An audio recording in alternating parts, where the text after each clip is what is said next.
It's time for an Out and About with Jamie Grout podcast. And about a week ago, I spoke with Newton Fire Chief Jared Wellick, and he told me about the crisis response canine dogs. And their handlers are Fire Marshal Jacob Halferty and also Newton Captain Ryan Volk, who is also with the fire department. And they are responsible for the dogs Marshall and Kota. And I had the privilege of meeting Marshall and Kota today and talking with Jacob and Ryan about the canine program that they have going on now. And it's very interesting. And I want to encourage you to check out the video that we have because you'll get to see those dogs and how adorable they are. You can find that on the Out and About with Jamie Grout website and also on my YouTube channel. But first we have the audio that you can hear explaining the program. But you can also see the video once again on the YouTube channel and also on Out and About with Jamie Grout, where you see the short video casts area. So check that out. First, a word from our sponsors, and we certainly want to thank them because without their support, we could not do this podcast. And want to give a pat on the back to Newton Clinic. They've been with us since the get-go, and this is Breast Cancer Awareness Month. Don't wait to put your health first. Schedule your screening with Newton Clinic and take the important step towards a healthier future. Give them a call at 641-792-2112 to book your screening today. And again, it's Breast Cancer Awareness Month. Breast cancer is the most common cancer found in women, regardless of race or ethnicity.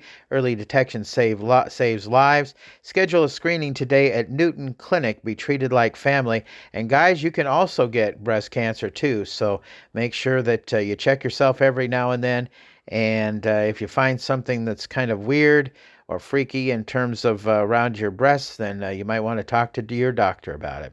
Another fine sponsor is Ryan's Tire and Auto on First Avenue in Newton. At Ryan's Tire and Auto, they take pride in delivering more than just tires and vehicle maintenance. They provide an unwavering commitment to great service every time.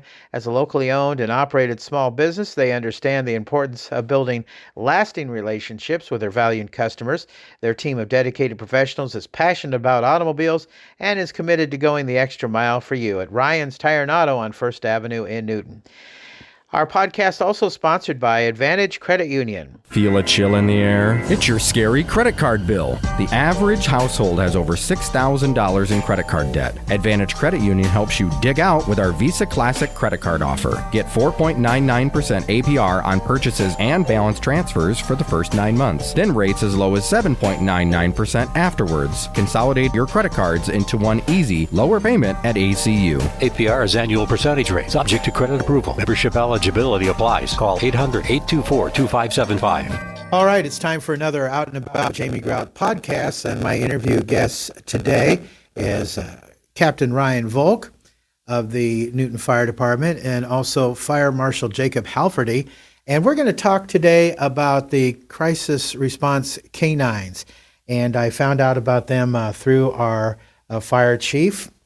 And I was by here to talk to him about National Night Out. And when I did talk to him, I found out about the crisis canines, and they're sitting in front of me. So I want to encourage you to check out the video that we're going to do here in just a little bit because they are absolutely adorable. And apparently they're very intelligent dogs. So get ready to find out about the crisis canines. So I don't know which one of you wants to field this question first, but how did crisis canines get started anyway? Yeah, so Crisis Canines of the Midlands is the group that we're part of. It was founded in 2022 after Justin and Rebecca Smith were inspired by the work of a DCI agent and her canine, which is Canine Matt. They were doing as the first crisis response canine team in the state of Iowa. Justin and his dog Glory, which is a German Shepherd, completed the gold standard of training through the Franklin County, Ohio Academy in November of 2022, becoming the second team in the state to serve at this capacity at the time. During Justin and Glory's training, they were approached by several agencies across the state who had heard about the work they were training to do, and they were interested in implementing a similar program. Seeing the need, a coordinated effort to fund and implement more teams across the state, Justin and Rebecca founded Crisis Canines of the Midlands as a 501c3 nonprofit to aid the process. The first class of 15 teams graduated from Crisis Canines in the Midlands in the spring of 2024. Both Marshall and Kota were part of this group. Under the instruction of lead trainer Anna Childs of Edelhorst Kennels and certified master. Well, I totally messed that part up. Under the instruction of lead trainer Anna Childs of Edelhorst Kennels and certified through master canine trainers Dara Metz and Mike Polans of Team Canine Academy. Team Canine Academy is based in Columbus, Ohio, which is considered the gold standard of training across the nation. The mission of Crisis Canines of the Midlands is to facilitate and coordinate the implementation of crisis response therapy dog teams and first responder agencies, so that these teams may provide peer support and animal-assisted crisis response within their communities to support the mental health of individuals affected by and responding to crisis and disasters. All right. So what is Crisis Canine and how are they different from therapy dogs? That's a good question, Jamie. Crisis Canines of the Midlands defines a crisis response canine team as a badged first responder handler trained in critical incident stress management, or CISM, and crisis intervention.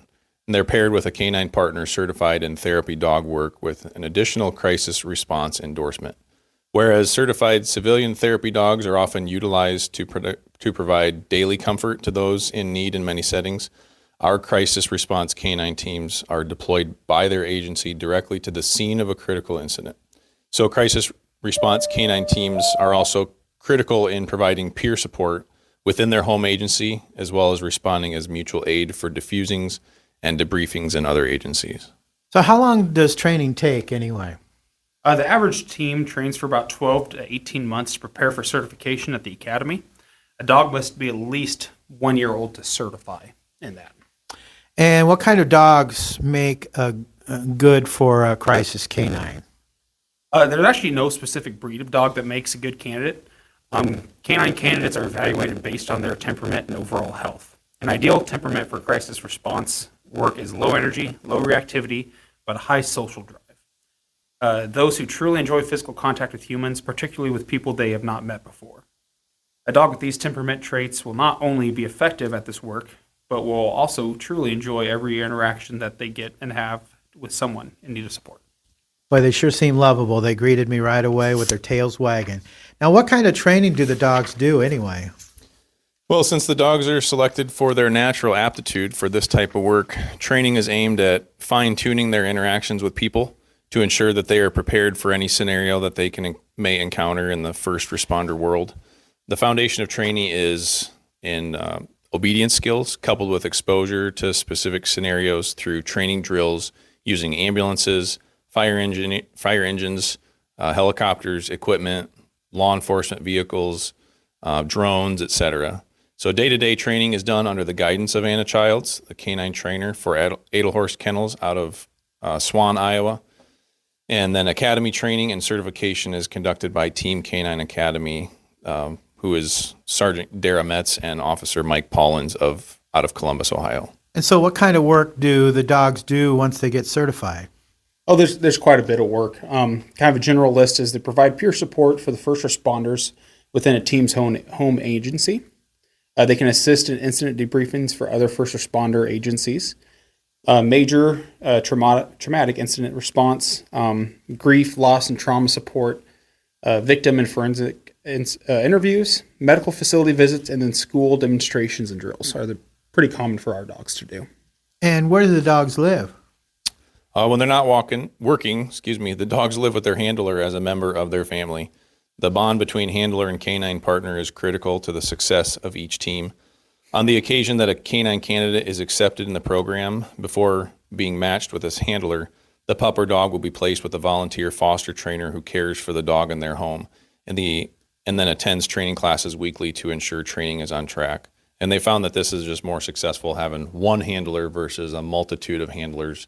That way the dog has consistency in training, expectations, and so on. Okay, so do the dogs live with you guys then? Yep, they are our actual dogs. Oh, that's great. How much does this cost anyway? Roughly around $10,000 from start to finish. I mean, there's some fluctuation with the cost. Big thing is the acquisition of the canine candidate. So like Marshall and Kota were both purchased from the same breeder. But other people have been successful with their own dogs. There's actually a few dogs that are rescues that are very successful in this program. But that could be up to $2,000 of cost right away, depending on where the dog is acquired. There's some veterinary cost that can be donated by Midland Prairie Veteran Services. There's some medical insurance costs, so that is something depending on the service who provides the medical insurance for dogs, and that's between $30 and $50 a month. We do get discounted food through Purina, so there's a cost to that yearly of however much your dog would eat. Comprehensive start to finish training at Edelhorst Kennels is around $2,000. Therapy dog certification, so the paperwork and get everything filed is around $300. Training and deployment equipment. So right now they're in the relaxation clothes. They don't have their vest on or anything like that. But each dog has 2 vests, their collars, their badges. They have deployment mats, which are used as an area, like that's kind of their safe area if we need to place them somewhere. Collars, leads. We all get like a backpack with some canine-specific medical equipment, pop-up bowls for water. That can be around $1,000. Public outreach material, so we always have brochures and trading cards and all sorts of things that we can give to people, so there's some cost to that. And then the final certification through Team Canine is $2,500 when they get to that completion. And so where does the funding come from anyway? Well, some agencies are able to fund the program without assistance, and other programs are funded through grants, donations, fundraisers, and sponsorships. So a lot of ours initially was through that grants. There was no public funds. And then we ended up doing some specific fundraisers to try to get to that final, push over that final hump. Crisis Canines of the Midlands functions as a 501c3 to utilize these tax-deductible donations directly for funding of each team's training and certification. So how can our listeners get involved in this? Yeah, so we can give you kind of the general information that you can post for the podcast, but helping with any fundraisers, volunteer as a foster trainer. Like I said, there's lots of puppies coming in. They do vet the fostering process, but you could have a pretty awesome puppy for a little while to do that basic training with them. Volunteer to help with boarding of handlers' dogs when they're away from home, donate supplies, and, of course, monetary donations. Well, that is fantastic, and they just seem like they're adorable. Now, they're resting right now. They just seem great. Do you take them around to other places to show them off to kids and to adults? Yeah. Marshall gets in on that a little bit more than Kota, just based on our job responsibilities. Kota is fantastic around the station environment. Marshall is too, but especially if there's people sitting down at the table, because he always looks for food scraps. I've almost had to train people more than Marshall to not feed them on that side. But with my job, especially like this month during Fire Safety Month, he's going to all the fire education events with me. He's gone in our safe house multiple times with kids who may be a little scared. I've helped with some dog education stuff, and then like the National Night Out. I wasn't able to make it with Marshall this year, but we had Crisis Canines out there. And how old are they? Marshall is 3 and Kota is 2.5. Mm-hmm. That's great. That's absolutely fantastic. What a great program. And again, let's repeat this again. If people want to get involved, because there is cost involved, and this is a 501c3 nonprofit organization, so if people want to participate, any cash donations are tax deductible. How can they do that? Yes, so through crisiscaninesmidlands.org is the general website, and through there will be a donation tab, and there's PayPal, Venmo, credit card, check, Apple Pay. There's an email, which is crisiscanineglory@gmail.com, and there's also an address you can mail that stuff to. It's 25 East Howard Street, Colfax. Sounds good. Anything else you want to add about Marshall and Kota and the Crisis Canine program? Yeah, a couple things I'd like to add is I would have never thought when I first heard this idea of what it's turned into. I just heard today we're actually up to 30 certified teams. Tomorrow, which is the 14th, the 15th on Wednesday, is another certification academy happening. So that will bring us just over 40. I know Crisis Canines of the Midlands is working to certify around 20 teams a year. We have teams all over Iowa and other states. And the impact it just made locally is amazing. I've seen it help our guys after stressful calls, helping out with family members of loved ones who have been in traumatic incidences, stuff like that. It's amazing to see what these dogs can do. Well, that is great. Anything you would like to add also about Crisis Canines and your involvement in it, and Kota and Marshall? Yeah, like Jacob said, that my position as a shift captain, I'm more specifically around the station with Kota, and so he has more interaction with my crew members. 7 people on my shift, and then as shift change, as I'm coming onto shift and going off shift, he'll interact with those crews. So not quite as much of the public involvement, although he was involved in several of the safe house visits too this last week, and the kids had several requests for him to come, which was nice to see. So the bulk of his time, like I said, is with our department members, my crew members specifically, and it has been really nice to see that they are welcoming him. They want to see him. They're petting him. They're having fun with him. I take him for workouts downstairs, and it provides an opportunity for training. So when obviously it provides some exercise, since I'm here at the station for 24 hours with him. I'll do some exercise and laps, and then he gets some exercise with it, and then it gives me a chance to give him certain commands to keep him out of the way, keep his mind engaged, and not be a hassle to anybody else working out when we're down there. That's fantastic. For those who don't have time to see the video, what breed of dogs are Marshall? Kota is a golden doodle, so he's a mixture of a golden retriever and a poodle, and Marshall is a goldador. Yeah, that's what we call it. So golden retriever and Labrador mix. We actually have, between these two breeds, make up a pretty big chunk of the dogs that we have. In fact, I'm sorry, this off the top, I believe there's 8 total Goldadors that are all related in the program. I think they've all been bought kind of in pairs of 2s. So there's quite a few of them involved. And there's the Golden Doodles are getting up there too. There's 5 or 6 Golden Doodles now. Yeah. One of the nice things that sold me on the Golden Doodle was I, in the past, like long ago, years ago, had an allergy to dogs or cats. I wasn't sure what it was.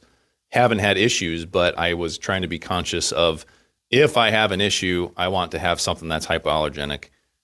Obviously, it doesn't fix everything, but also kind of being mindful of, well, what if we get new guys on the shift, and how are they going to? And when we had interviews, we've asked, I think everybody we've asked, you have any issues with dog? And most people have their own dog.